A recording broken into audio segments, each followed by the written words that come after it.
to another episode of the Movie Brothers. I'm Ant. This is Kev.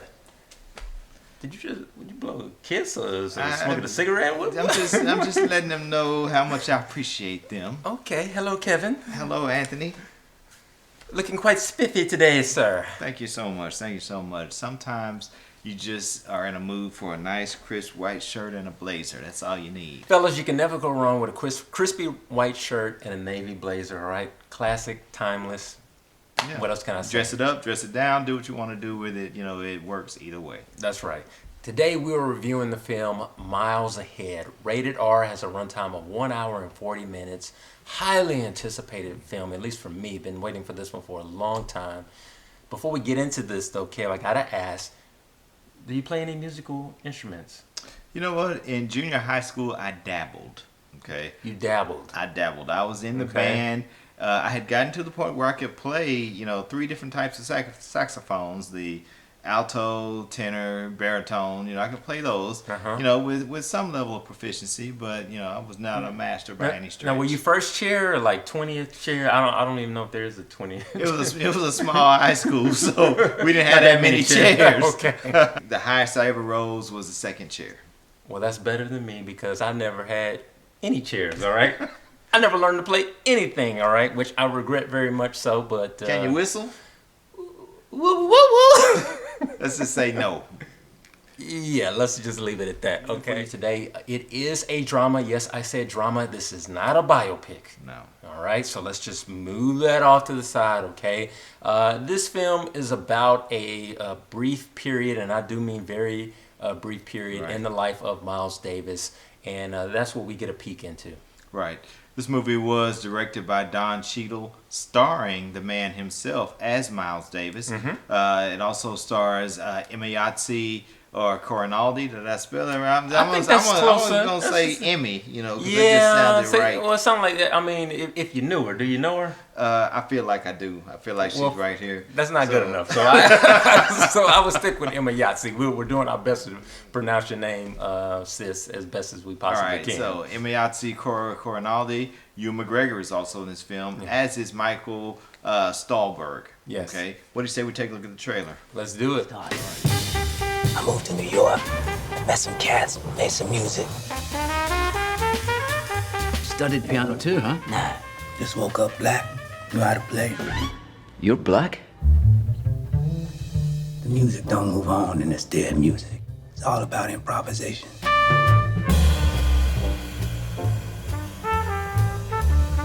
Francis, I'm gonna send a plane to pick you up. I need you. I love you. Somebody stole my tape. What? You call him right now, tell him you coming over. Can't take y'all over there, man. He'll kill me. You don't do what I say, I'm gonna kill you. It takes a long time to be able to play like yourself. I gave up everything for you, Miles. I deserve better than this. Hey, hold it, buddy, hold it. Do you have a ticket? You're looking at it. You trying to piss me off, man? You don't know what the word lose means, do you, Miles? I'm giving my music back.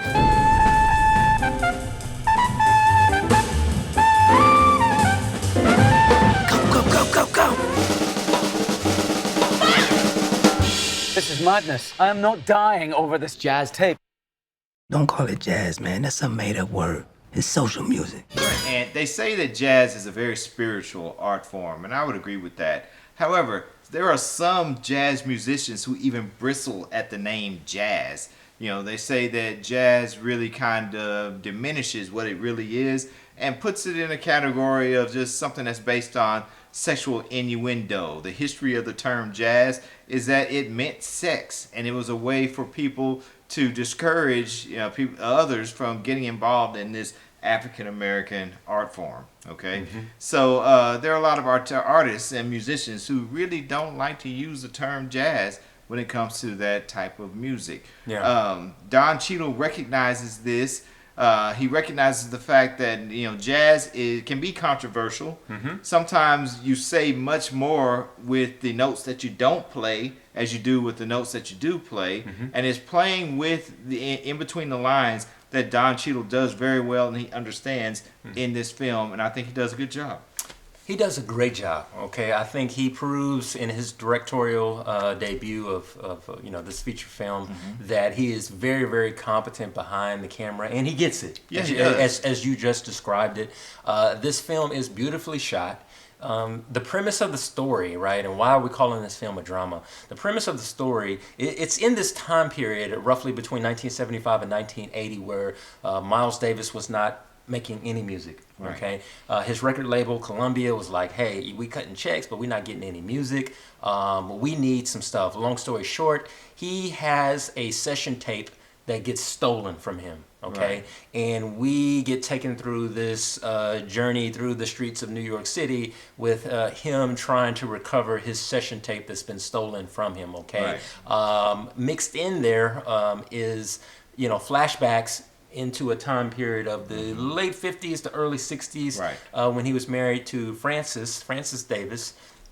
And we get a little bit of exposure into kind of what was happening in his life during that time. The elephant in the room, okay?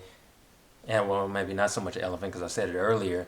This is not a biopic. No. Okay, this film is a drama. There's a lot of liberty taken. There's a lot of abstract interpretation to different things about Miles Davis's life.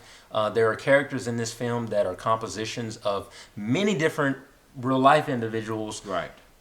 Pre this time period, during and post, that are brought into one or two characters. And so at the end of the day, I mean, I call this this is a fictitious drama that is built around the story. The narrative is built around the life of Miles Davis. Right? Fair enough? Fair enough. I mean, Stephen Bagelman, who was the writer of the James Brown biopic Get On Up a couple of years ago, he was the one responsible for writing this film as well. But he takes a completely different approach. Just like you said. Different. I mean, James Brown, that picture, Get On Up, really kind of delves into his childhood up to his adulthood and so on straight and so through. forth. But this film really kind of is non-linear in its approach, and it doesn't really do the things that you would expect a biopic to do. So I'm glad you made mention of the fact that this is not really a biopic. It is a very fictitious account, and it talks more about the spirit of the man than the actual life of the man from a day-to-day basis. I appreciate that it's not a paint-by-numbers biopic. And like jazz itself, Don Cheadle is able to play the notes how he wants to play them in as abstract a way that he wants to play them.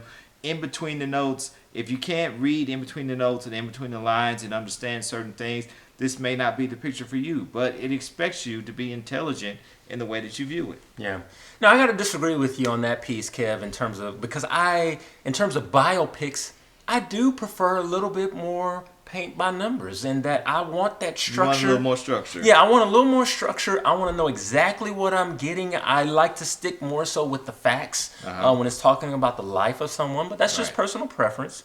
The way the story is told in terms of how it's paced out, I thought that was totally fine. The problem that I have around the film is the story itself, in that at the end of the day, personally, I could really give a damn about these missing session tapes and how you're going to get them back, comparing that to the man himself, Miles Davis, because which is way more interesting. You don't want to minimize it to just a heist film, Okay, I'm like, car chases and shootouts and all that kind of stuff. I don't care how crazy you want to get with that, and everything I mentioned that is in the film. That's still not more interesting than the man, Miles Davis. And so I couldn't help but find myself, my mind drifting back to, thinking about Miles Davis and, hey, tell me, I wish I, depict more of this or more of that about this individual's life. Yeah, that's a very good point, and this film is definitely at its best when it chooses to focus on the man himself and just how brilliant, how troubled, how mercurial he was.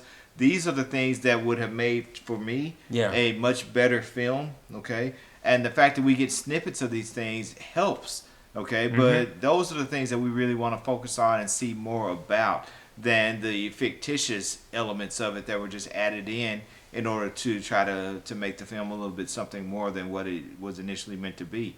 I think that Cheadle's performance is outstanding. I think he also benefits from the performance of Emayatzy Corinealdi as Frances. His muse, his wife. I mean, she's a beautiful woman. Oh my gosh, incredibly beautiful. Natural woman. beauty, man. Right? Yes. She doesn't require a lot in the form of makeup or anything like that. She's just beautiful. Right. All right. And she does a very good job, and I can understand how she would be anybody's muse, let alone Miles Davis. Watch yourself now. I'm married. I'm married.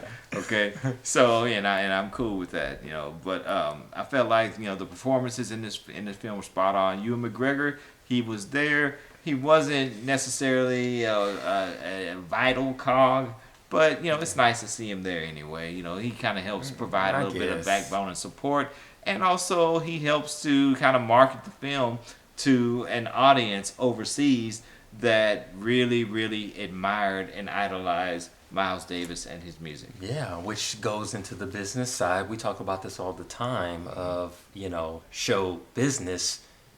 To get this film financed, it was required that, Don Cheadle secure a white co-star. Right. And a reputable one. A reputable one. Right. So, I mean, these films, right, they're not just shown in the U.S., they're shown internationally, to your point. Right. And that's part of the business now. You have to have a marketable product.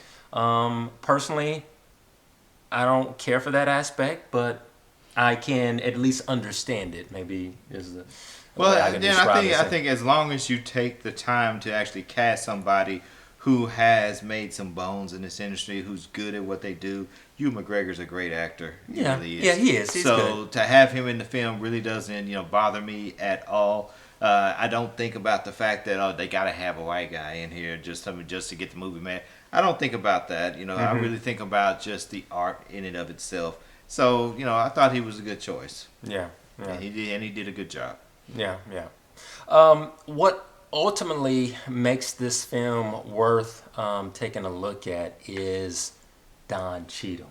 Oh yeah. Okay, he is a master. I became a fan after seeing Devil in a Blue Dress way back in the day, and I was hooked.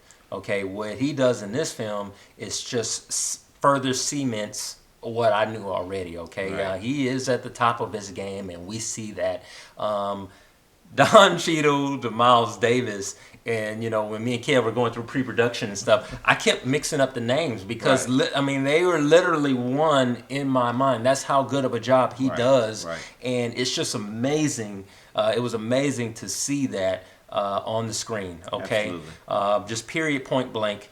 But if not for anything, I think it's worth a watch to just see that magic take place on the big screen. You know what? The estate of Miles Davis would not even allow this film to be made if Don Cheadle could not make it. Okay, They were that adamant that he was the one and only person that they wanted involved in making this movie. And that pays off because Don Cheadle is Miles Davis in this film.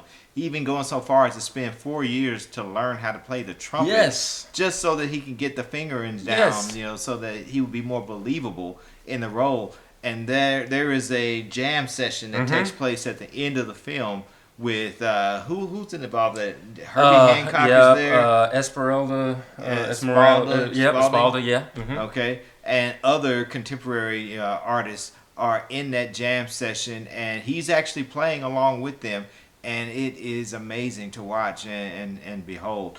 Don Cheadle does an outstanding job, putting this film together. He does a great job, even better job acting in it. Okay, the man is just incredibly gifted as an actor, and I think that behind the camera, given more opportunities, we'll start to see him grow in that direction as well. I hope so. He's awesome.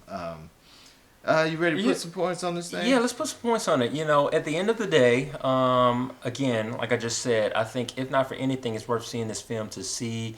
I was about to say, see Don Cheadle embody Miles Davis and the magic that he brings to the big screen. Right. The work that he put in, it shows. Yes, it does. All of my favorite scenes involve him, Don Cheadle, holding a trumpet in his hand. And maybe some of those scenes would not have been as magical if he hadn't put in the work that he put in to learn the trumpet and do the things that he did to prepare. Okay? It's not a biopic. If you want to know more about jazz, hey, go watch Ken Burns' The History of Jazz, which is phenomenal. Go read one of the, there are many biographies out there. One in particular that's called just Miles is phenomenal. Go check that out. But, you're not going to get that in this film. No, you're gonna get some. They play kind of fast and loose with the facts. They're fast and loose with it. Personally, I don't care for the story. At the end of the day, I give the film a 7 out of 10, okay? Okay. 7 out of 10. I would agree with you. I think that's a very appropriate score to give it. I mean, Don Cheadle manages to do some really good things behind the camera that lets us know that he has promise. As a director, he's going to be very good, as long as he continues to move forward and get the type of projects that he wants. As an actor, he was just, beyond the pale. He was outstanding. Okay. Amazing.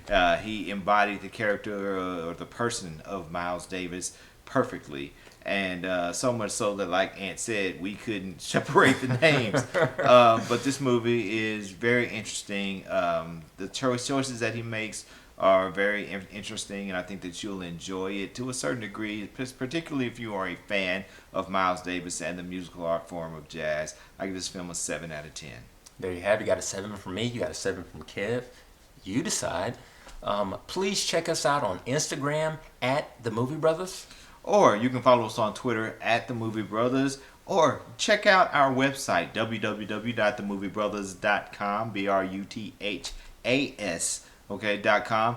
There you can see all of our filmed reviews, okay? You see the show, links to the show, as well as links to written reviews that Anthony and I have done for films that we did not shoot an episode for. So there will be reviews in there for a lot of movies that you're interested in seeing. Maybe you want to know what we thought. Check us out on our website, and we'll give you all that information and more. Yep. Last but not least, subscribe to this channel. Yeah. Okay? We need that. We very much appreciate it. All of you that comment, we respond to every single one, the good and the bad. Yeah. All right. So help the boys out. Whether you loving what we do or you're calling us uppity N-words, we take it off. Don't go there. Don't go there. We gonna have a problem if you do that. That was a comment. You know that, right? But anyway, all that to say, we take it all, right? And we will respond. You hear from us. But please subscribe, and we appreciate you checking out the show, okay? We are the Movie Brothers. I'm Ant. This is Kev. This is the place. The one and only place, make no mistake, where we bring you nothing but the real on the real. Peace.